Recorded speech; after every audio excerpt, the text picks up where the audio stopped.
All right, welcome. I'm Dr. Ashley Hoka, and I have Ariana here with me. Very special guest. She is a breathwork facilitator, and we're going to talk about all things breathwork and how it really helps support our nervous system from preconception through pregnancy and even postpartum.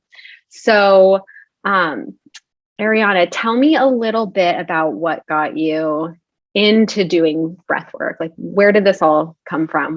When did you begin? Yeah, totally. First off, I just want to say thank you for having me on here. I love being able to share breath work with folks. And so, any opportunity I have to be able to talk to new people, I'm really, really stoked about that. But I discovered breath work back it was spring of 2018. And I was at a mastermind retreat with my business coach and other women in my program. And we had this breath work thing on our itinerary. And I had no idea what it was. I'd never heard of breath work before.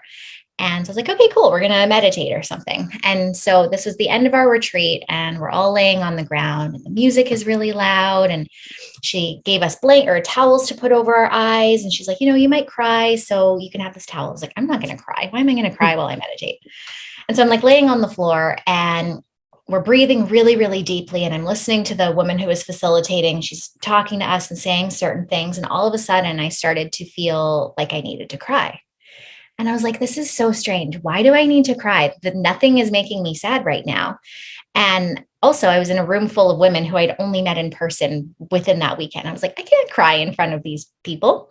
But the more I tried to hold it back, the stronger it got. And so I just surrendered into it, and I let those emotions move through me. And what followed was the biggest, most intense emotional release I've ever had in my entire life.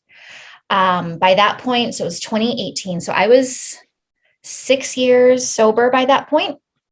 And I still hadn't really dealt with a lot of my stuff from when I was in active addiction. And it felt like everything that I had not dealt with came up to the surface, and I felt it, and then it was gone. And I thought that we were breathing for sure. I thought it was like an hour at least. And at the end, I learned it was 25 minutes. Wow. And I felt so light, so free, so open. I had no idea what had just happened to me, but I knew that what I had just experienced was a pivotal moment in my life, and that was something that I needed to dive in further. And I knew that it was something that I was going to be using within my healing modalities later. And so it was about a year of practicing, like finding breath circles on my own. It was really hard to find breath work, even just over 2 years ago. It wasn't that mainstream back then. Mm. Um, but my partner and I were traveling in Bali in early 2019. And I was like, okay, if there's anywhere I'm going to find breath work, it's definitely Bali. And Wow. I did find quite a few there. And as soon as I came home, I was like, yeah, this is something that I need to do. Again, just really potent experiences. And so I signed up for my facilitator training in 2019 and did that over the course of the next year or so. And I guess the rest is history. Now I'm just like preaching the good word of breath work everywhere I go. Wow. So I didn't realize it was even done in a circle in a group setting. I've done Mhm. breath work. It was done virtually, and it was just me. Granted, there were other people on the virtual call doing it at the same time, but I was the only one in my space. That must have been really powerful.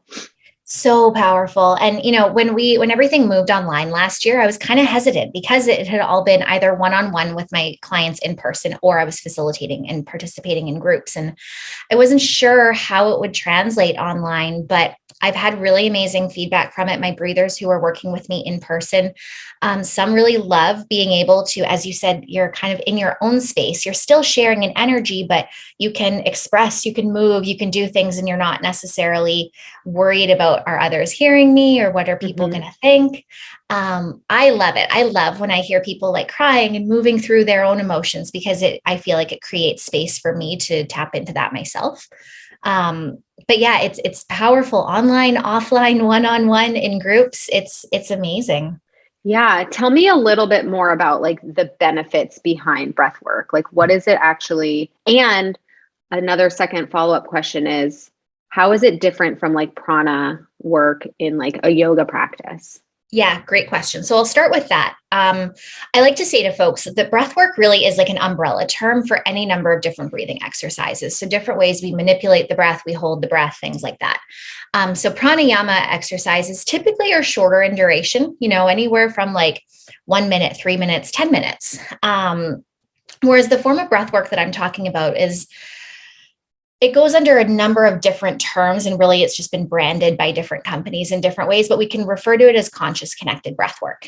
And this is a longer style of breathing, typically will last anywhere from 25 up to 3 hours if you're doing holotropic breath work. Wow. But usually what you'll find in a lot of the more mainstream ones are about 25 to 60 minutes of active breathing.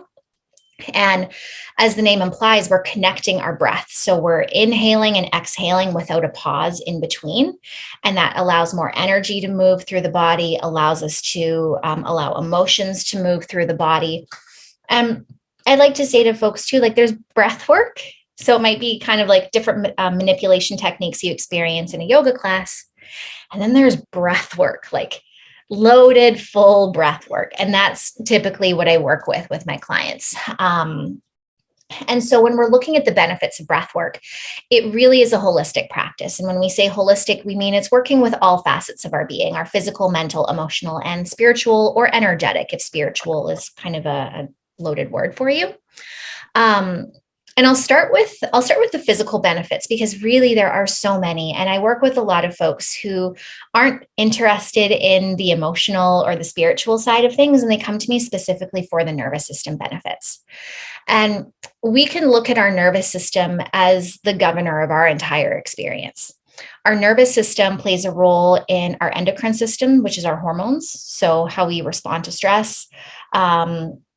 For women, our fertility hormones, for men, same thing. All of those things are impacted by the nervous system. It is responsible for our immune system. It impacts our immune responses.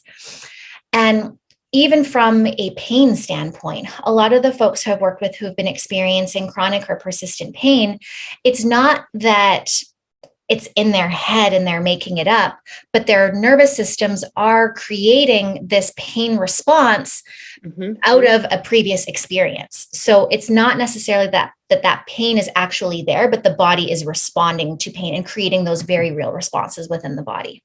I can see how it's very beneficial for chronic pain. Sorry, I didn't want to cut you off, but I always tell my patients that we can't experience pain without our brain, without our mind, because that's what determines what sensation we need to be having. It's actually a response. So I can, without getting too into it, but it could be so beneficial. Yeah, it's wild. Like I had a running injury I was dealing with for, I don't know how many years. I'd spent thousands and thousands of dollars. It was my IT band. And I did all the clamshells. I did the IMS. I did the steroid injection. None of it worked. And once I regulated my nervous system through breath work, I was able to run again. And so with this, we experience these really, really potent physical benefits from working with the nervous system. The way I like to talk about it for when we talk about nervous system regulation is it's not just about teaching our bodies to relax. And I love that the nervous system is being talked about more in our common language now. It's kind of like a buzzword right now. And people were talking about how we need to be more in the parasympathetic. We need to relax. We need to chill out. And yes, that is super important. I would say that the vast majority of our population does need to relax. But we also have a sympathetic aspect of our nervous system for a reason. Our bodies need to be able to respond to stress. What we need is for our bodies to be able to come out of that stress response when the stressor is no longer there. And that's what the majority of folks are not doing. Right. Like complete the whole cycle, not just get stuck in the middle. Exactly. Right? And so breath work teaches us and our bodies how to respond to stress when we need to, and then to come back out. For folks who are stuck in kind of like we call it like functional freeze. It started from being too stressed out and having too much fight or flight hormones, but then they crash. And so for someone who's kind of stuck and unable to get themselves to take action, to move forward, to do things that are meaningful to them, just having them do relaxation practices isn't always beneficial. We need to, with care and attention and intention, bring something to activate the nervous system a little bit more, to give them some of that energy to go out for a walk or to do something that's meaningful to them. So I feel like I'm starting to go like a little bit too far into all of that. I don't know. I just get really stoked. No, it's totally cool. And it brings up some other things for me in yoga, where what you were just kind of talking about, almost like, I don't know if you know any like yoga terms, but they talk about things like rajastic and tamastic. Do you know about those I'm not familiar. terms? One is just like you're very high energy is the rajastic, like you're up, right? And then tamastic's like the low, the mellow. And then there's a middle ground as well, like a middle state. And we're always in fluctuation. But if you get kind of in more of the tamastic, the kind of like not like really wanting to do anything, to be able to function in your life, you have to like you have to do the opposite. You have to stimulate yourself, like so in yoga it would be like doing asana, jumping around, kind of getting yourself up there. So I see what you're saying, where it's like this functional freeze, and it's like you were over first stimulated with the stress, right? Yeah. And then you kind of just get frozen, but you almost go to the complete opposite spectrum. Is that what Totally. Yeah. and it's like you get stuck there in the crash, in the down and the low. Would we call that depression, or would we call that just like sluggish, or would we call that like a little, it's hard to maybe pick a term, but a lot of the terms that my clients use, because I'm also a life coach. And so I would have a lot of clients come to me and they would say, I feel stuck. And I just want to get unstuck. And so stuck is the word. Even with depression, I think I fully believe in depression and mental health challenges and things that are the neurotransmitter differences that are going on in the brain. But I also believe that a lot of what is being simply labeled and diagnosed as depression or anxiety and medicated for it is actually rooted in nervous system dysregulation. And if we can actually work with our physiologies and of course do some counseling and things like that, I don't believe we would have as many instances of depression as we're currently seeing. Yeah, it would be like a great addition, or, to really help. I love it. Yeah, totally. And so as I was doing breath work, I did the first 2 levels of my facilitator training in August of 2019. And up to that point, I'd been dealing with irregularities within my cycle. And I know folks don't always like to use that term, because what is regular? But for me, with my menstrual cycle, I was going years where I would have like 1 or 2 periods a year, or it would be like every 3 months or every 6 weeks. Like it was all over the place. My PMS was absolutely terrible. Like I would just spend months hardly able to get out of bed. And I'm a business owner. Like I've got a lot going on. I was a personal trainer, and it totally sucked. And once I started doing a daily breath practice of 10 to 15 minutes and then a longer session once a week, I committed to that for 90 days. And within that 3-month period, my cycle regulated. I had a 4-week cycle. My period came like exactly 4 weeks. I had no PMS symptoms. I did not even know that it was coming. And I was like, wow, this is amazing. Thought it was a fluke. And then it happened again the month after, and the month after, and the month after. And it was exactly 1 year after I experienced that first really beautiful 4-week cycle where I got pregnant. And I didn't think that I would have been able to get pregnant. Like my partner and I had been together for 12 years by that point. It was never something that we were trying for, but I was also really surprised that like we'd never had, it had never come up at that point. And I really attribute that breath practice to not only regulating my nervous system enough for my body to be able to conceive, but also emotionally and spiritually, I felt ready to open up to this huge life change that I actually never thought was going to happen to me. It's not to say that my pregnancy journey wasn't without its challenges. I did experience perinatal anxiety and depression, but I was able to go through those things with a higher level of awareness and to almost witness myself in that state without judgment, to be able to give myself the rest that I needed without judgment, and to surrender to what was going on in my experience without feeling like I needed to fix or control anything. And again, I attribute all of that to my breath practice. That's awesome. And I love that You said it can be 10 to 15 minutes every Mhm. day, and then you just did one long session. Because again, when I did it, it was like the first time I did it, it was an hour. And I was Right. like, this is a lot of work. It is work, you Totally. know? So it's kind of nice how you can have shorter sessions and still get some really great benefits from it. Is that Mhm. right? Or do Definitely. people start, like people who've never done it before, would they start out slower with shorter times and then work up, or It's a little does it bit different matter? for everyone. I've facilitated circles and I've supported in circles and I've been participating in circles before where folks have never done breath work. And they come in and their first session is big blast off. Yeah. Um, when I have people come to me and they're wanting to work with breath work, I do a little deep dive with them first. Like, what's bringing you here? What's drawing you into breath work?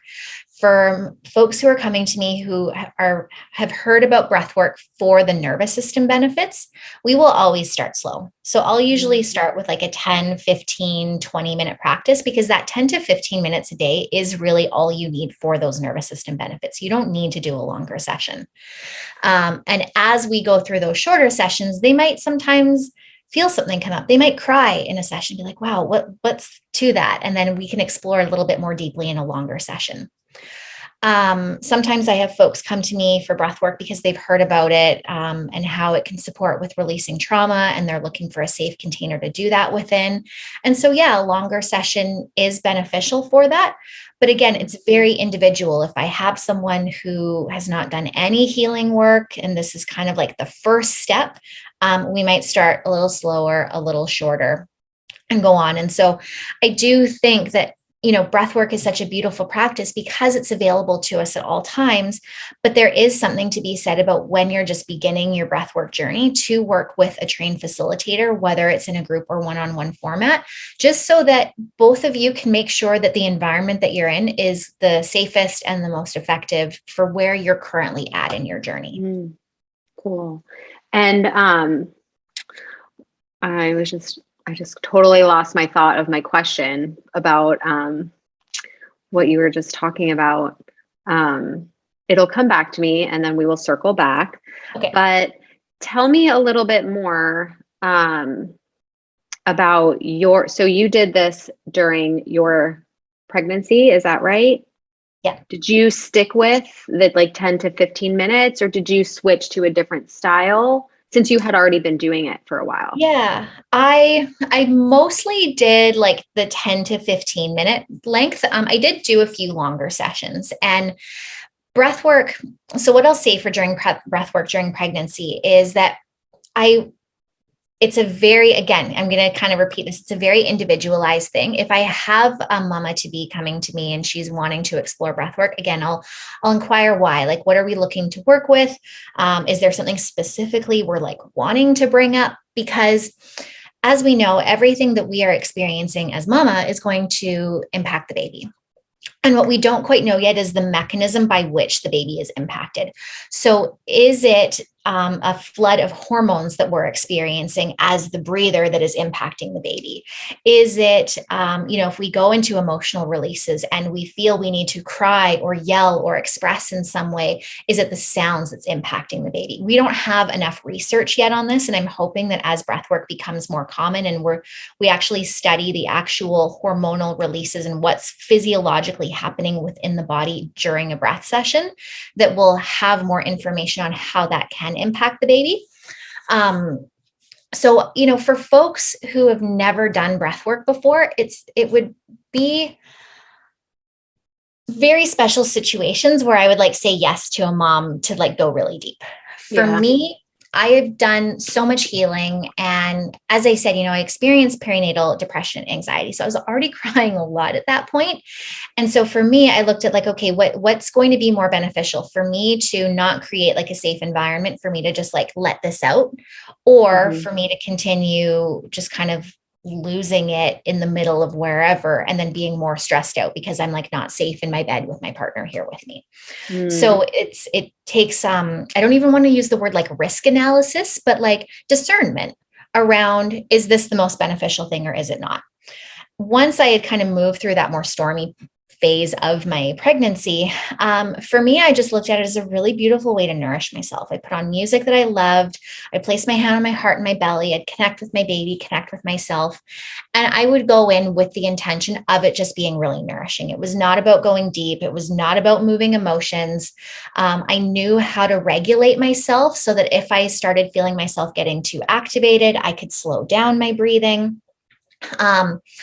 But it's, it takes a lot, right? So for experienced breathers who have been doing breath work for a long time, I think it's totally fine to continue to do those longer sessions during pregnancy because you know where you're at, right? Like you understand where you're at in your breathing process and how to kind of regulate yourself.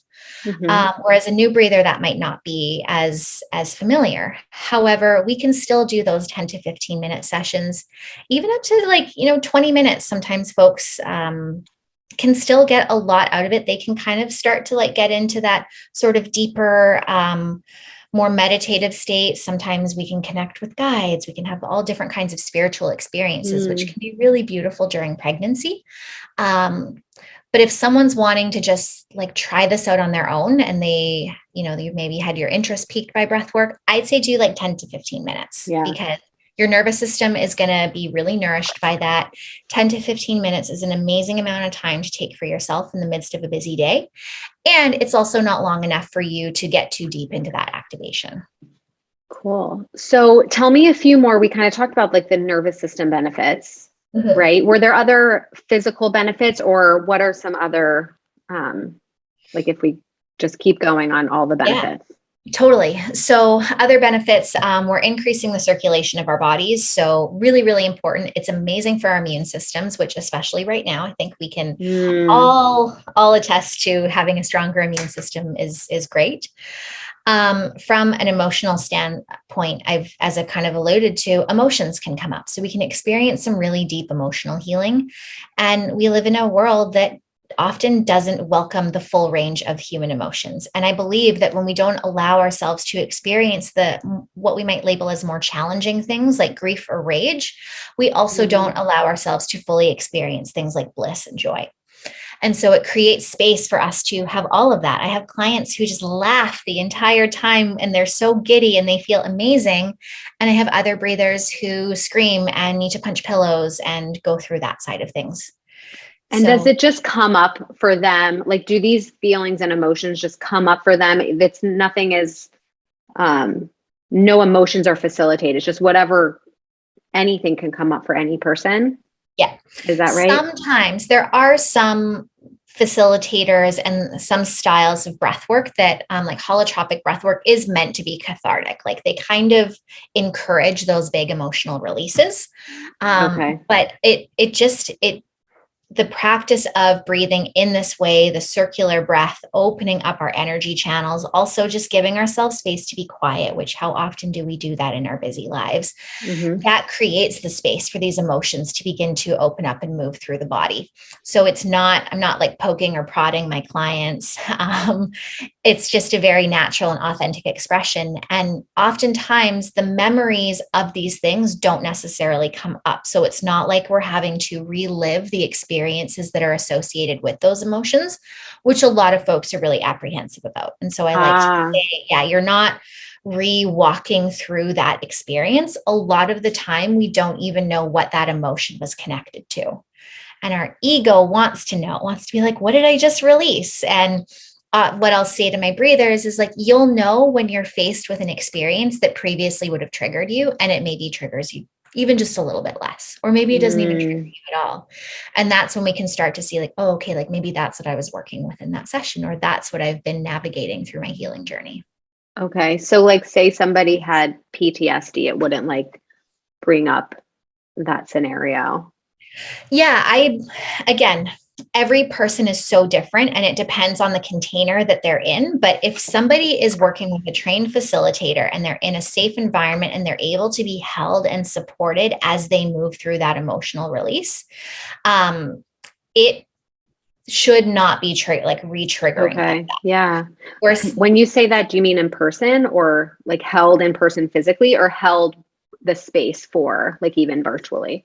I would say both. There are Okay. some patients or clients who, if they were to come to me and depending on what kind of they're wanting to work through, where they're at in their healing journey, I might not work with them online. I might want to be there with them in person, because what sometimes happens is we start to feel these things come up and then we like push them back down. Oh yeah. Okay. And so like being there physically with someone to like place hands on shoulders, to remind them that they're safe, to hold a hand even, and to let them know that it's okay to let this move, that can be significantly more powerful than me just coaching somebody through a screen. Yeah, we have been taught to like suppress so many emotions, right? Mm-hmm. Wow. Mm. Awesome.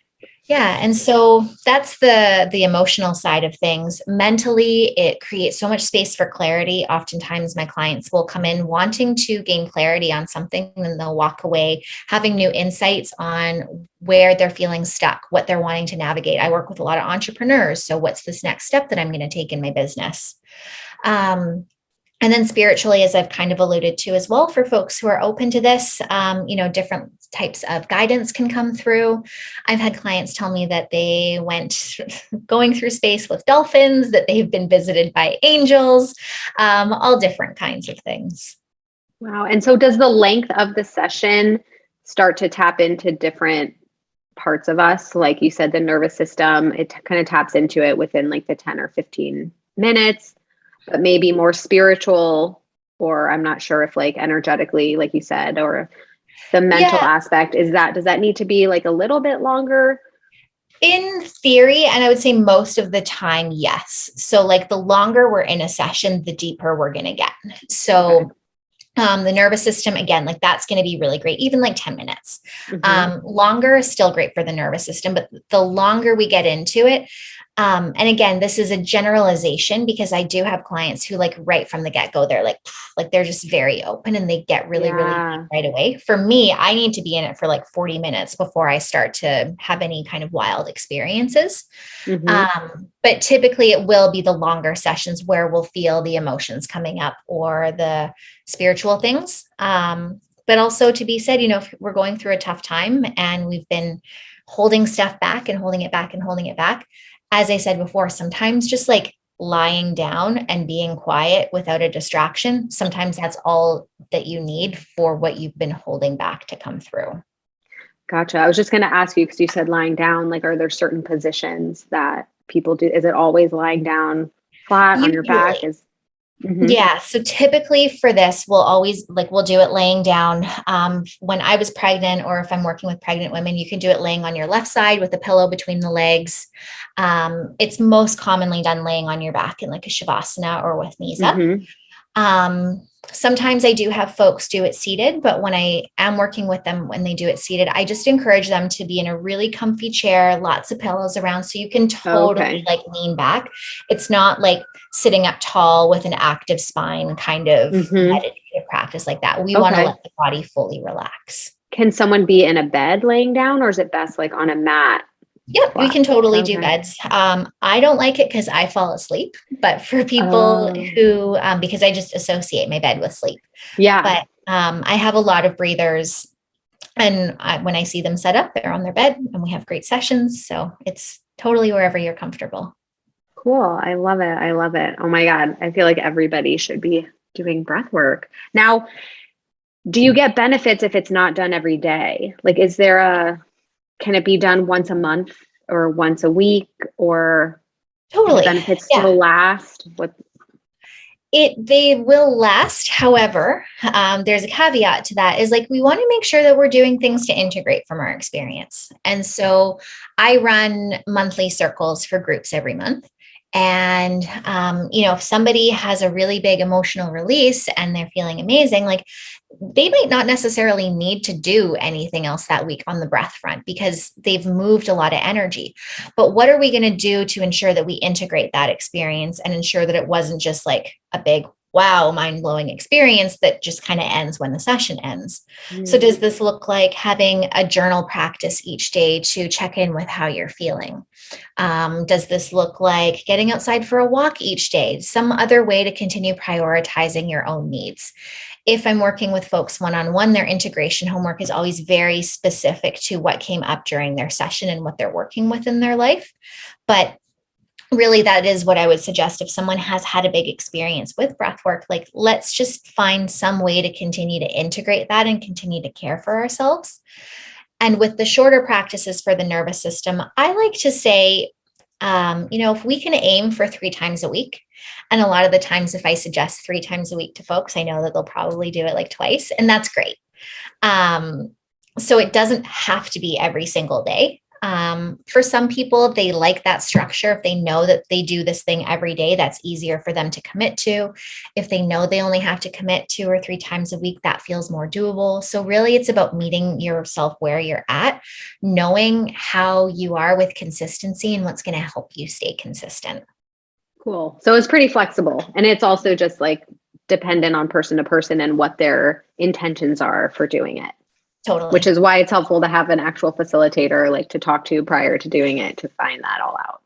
Yeah, totally. And, a really great facilitator will do your session for you and help you see how this fits into your life. Because like I said, this is a practice that we can totally do on our own. We don't need gurus and shamans and all that to facilitate this for us.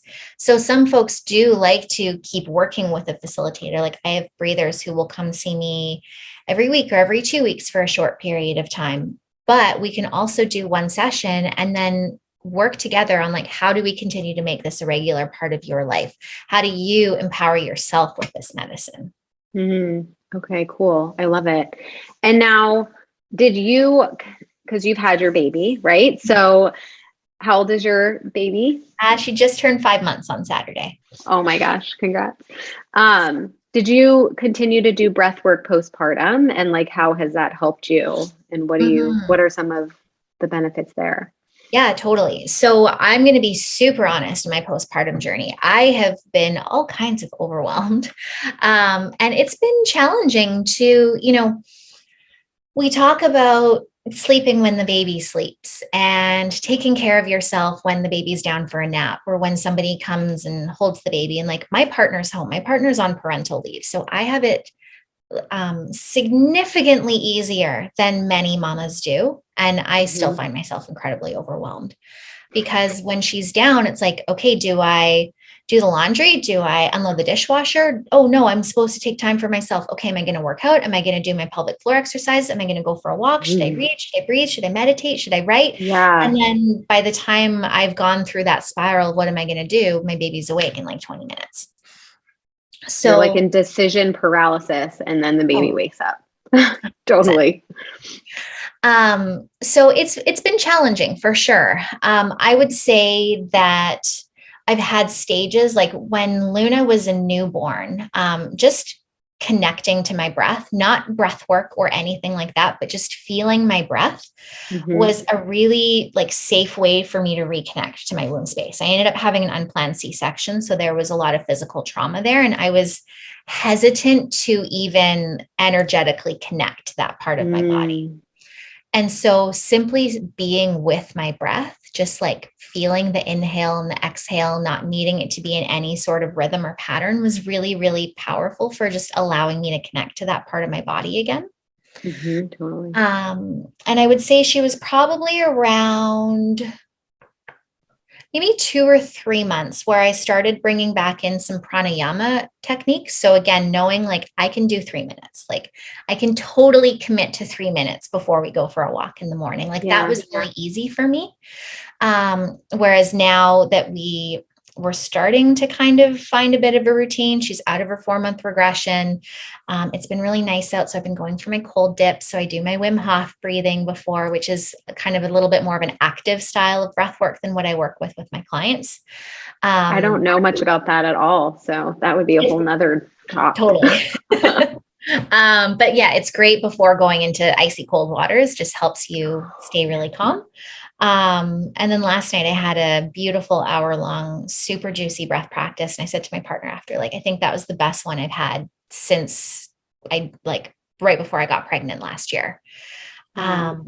And so I think while the ways in which I've worked with breath work have been different through the postpartum period, my breath has been a constant.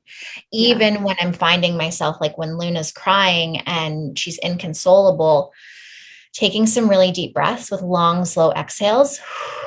So a longer exhale than inhale is really great for down regulating the nervous system. And so when she's heightened and I'm heightened, I need to make sure that I can bring myself down so she's not picking up on how I'm feeling. Yeah. Yeah. Things that I wish I knew 10 years ago, right? Mhm. Like when I had a newborn. Yeah. Right. Because Yeah. I mean, I was also like all over the place, a mess in my, like, I not putting my oxygen mask first on ever was totally. always the baby. And it's hard to care for a newborn when you're like not there as well, you know? So I 100%. love. And like, like I said, I did a lot of preparation for this, right? Like I've done so Hmm. much healing work over the years. And through my pregnancy, I was really intentional about continuing to take care of myself, and thought that by having my partner home, that like everything, I didn't think it was going to be easy, but I thought there would be a lot more ease than there was. And it's really opened my eyes to how much mothers and fathers, but mothers deal with in the postpartum period, and the real lack of support that there is for this Yeah. stage of life. And it's something, because I had never planned on having children, I've never really been immersed in this kind of world, and it's really opened my eyes. Yeah, totally. Well, this has been an amazing chat. Do you have any other like words of wisdom um, for either moms like trying to get pregnant or during pregnancy or postpartum, like any other words of wisdom you've already given? There's so much gold in this chat right now. So, Mm. any other? Yeah, that's a great question. We didn't even go into like how the breath and like the connection between the breath and the pelvic floor and how that preps for birth and recovery. And so Hmm. there's so much to that as well.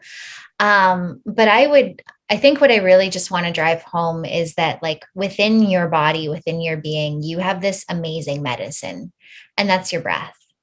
And our breath is something that is with us all of the time. It's something that is always available to us. And so there are these longer, kind of deeper practices that I've talked about today, but even just taking a few moments just to feel that movement of your breath going in and out of your body, feel that life-giving energy that moves through you. That can be done in 10 seconds, 20 seconds. Hmm.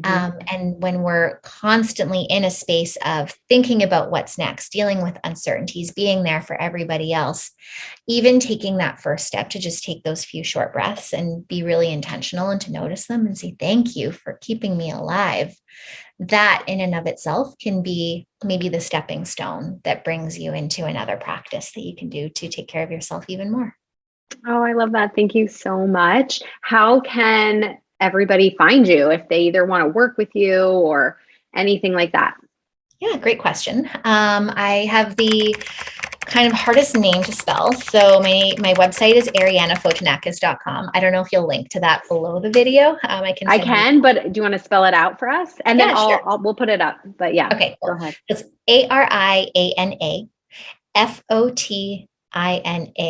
ArianaFotinakis. So arianafotinakis.com, Ariana Fotinakis on Instagram. I have some videos on my website with different breathing practices, things like that. And I also have a free 15-minute breath practice that you can download and practice on your own. So I'll send that over with links for you too. Okay, great. And that's good for anybody. Yeah. Awesome. Thank you so much. This was so great. Yeah. Thanks for having me.